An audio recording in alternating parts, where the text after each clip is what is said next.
Hey day traders, this is Al Hill from TradingSim.com. I'm going to talk to you today about how to properly draw trend lines. So historically, I think a lot of traders and technicians like to draw the trend lines across every point and have everything line up perfectly. We basically love to look at an old trading technique, which is the Richard Wyckoff method. And Wyckoff called for just basically calling for the formation or the creation of parallel trend lines that encompass the price action and not necessarily looking to hit every single point on the chart. We're going to show an example of that today. So if you go over and select the trend line tool, so you don't really focus too much on points. You focus more so on making sure the lines are parallel to each other. So you want to take two origination points and you want to make sure that they're parallel to each other. Now as you see here, we try to start drawing these lines and these wicks, right? It creates a lot of confusion. So again, the Wyckoff method, which is you want to avoid drawing these cones and triangles and all these random patterns. You look at the market in terms of just very basic, clear levels. So if you were to draw a parallel line here, I would say it's somewhere around there, right? So as you can see now, you just have a clear channel. And that's what Richard Wyckoff believed in, that the market moved in channels. He really didn't look at the market in terms of, these various, diamond formations and a lot of the stuff that technicians get lost in. So as you look here, the key thing to note is that as you're in the channel, right, you can kind of see that the stock slowly started to just reduce the amount of volatility in the channel. So here you have a lot of swings. You have some decent percentage moves in the swings. But once you get down in here, it kind of goes flat. You also look and you can see that the stock made a lower low, but the stock could not get as close to the demand line, right? The line where buyers step in. The stock could not get as low in terms of the demand line. So, these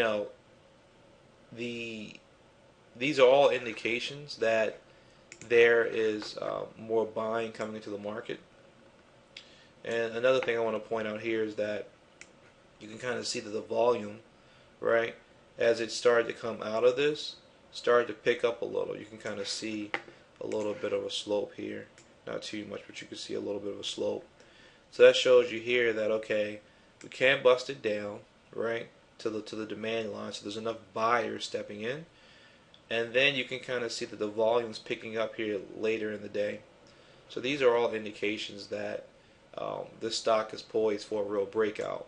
We're looking at VeriSign, ticker BRSN, from June the 9th, 2010. So again, parallel trend lines. You want to see the volatility die out as the stock goes through the channel. You want to see volume pick up as the stock comes near the end of the channel, which is, again, this implies that the stock's going to break out, right? And the last thing is you want to see that the sellers are unable to bust it down to the demand line or where buyers will come in. Alright, so what you want to do here is you can either buy the breakout or you can buy the pullback. So due to the signs of strength here, the volume that's coming into play, we're going to buy this on the breakout. So let's buy 3,000 shares at market. Alright, so our execution price is $27.83 when you factor in commissions. Overall estimated price is $27.84. So again, Trading Sim, we factor in commissions into the actual execution price. That way you can see your true cost. But if you're a trader that just wants to see what price the execution took place, you could come here and see it's $27.83. Alright, so let's fast forward a bit. So as you can see here, the stock just had enormous demand, right? So this is your supply line.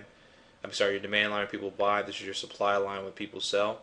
So there's enormous demand because the buyers were able to push the stock above the supply line, or where sellers come into play on a gap. Also, another key thing to look at is right before this breakout. Notice how there was a minor little like low here, but the low was higher than the previous low, and that preceded the breakout, right? And look at the strength of these candles, right? So these are all signs of momentum in the stock. So here, you're day trading. You don't want to get too greedy coming into the lunch time zone. So just simply sell out at market. Made approximately $1,650 in this simulated trade. All right, folks. Well, there you have it. This is the Richard Wyckoff method for drawing trend lines in the market. All right, good luck trading.